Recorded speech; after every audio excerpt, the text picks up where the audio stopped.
Jean-Louis, c'est là que ça se passe, les plateaux ossymétriques, les fameux plateaux et leur fabrication. C'est là que ça se passe, ici à Nice. C'est fabriqué en France et c'est ici qu'on les taillés au laser et taillés à la fraiseuse chez des colmatiques à Nice. La particularité de ce plateau, ovoïde, expliquez-nous tout. Ni ovoïde ni ovale, c'est une courbe créée spécialement pour la jambe.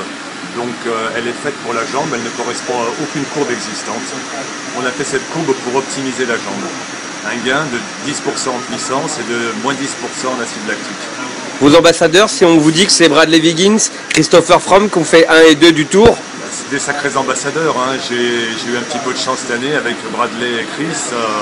Ils ont compris le produit, ils l'ont utilisé à l'optimum, ils ont gagné aussi bien le tour que les Jeux Olympiques.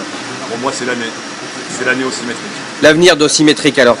Écoute, j'espère que ça va être radieux, que de plus en plus de coureurs vont l'utiliser dans toutes les équipes. Et vous verrez les résultats l'année prochaine.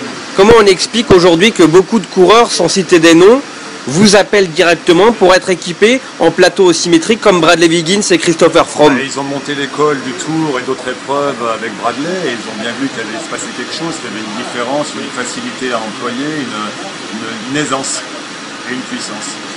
Concrètement, qu'est-ce que ça apporte ces plateaux ovoïdes ossymétriques? Concrètement, c'est plus 10% de puissance, moins 10% d'acide lactique, ce qui donne au final 1 à 1,5% de vitesse en plus et beaucoup de facilité à rouler et à récupérer. En plein problème du dopage dans le vélo, ossymétrique serait une réponse à tout cela? C'est une alternative. Hein. Depuis que le dopage a diminué, ossymétrique existe. Tant qu'il y avait du dopage, c'était difficile parce que le dopage était plus 15%.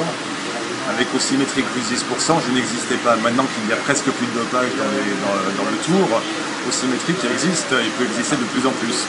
Donc la biomécanique aujourd'hui au service du cyclisme. C'est la biomécanique plutôt que la biochimie avant.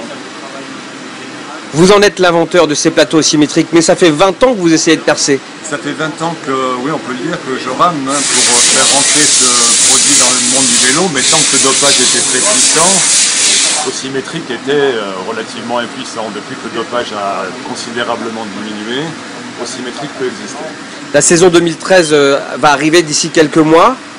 Comment vous la voyez cette saison du coup? Bien, écoutez, je pense que j'aurai encore plus de compétiteurs nouveaux cette année avec le produit et donc statistiquement, en termes de probabilité, on devrait gagner encore plus de courses. On vous en proche des garçons comme Wiggins et Fromm. C'est en train de payer ce fruit par rapport au peloton? Je n'ai pas compris la question.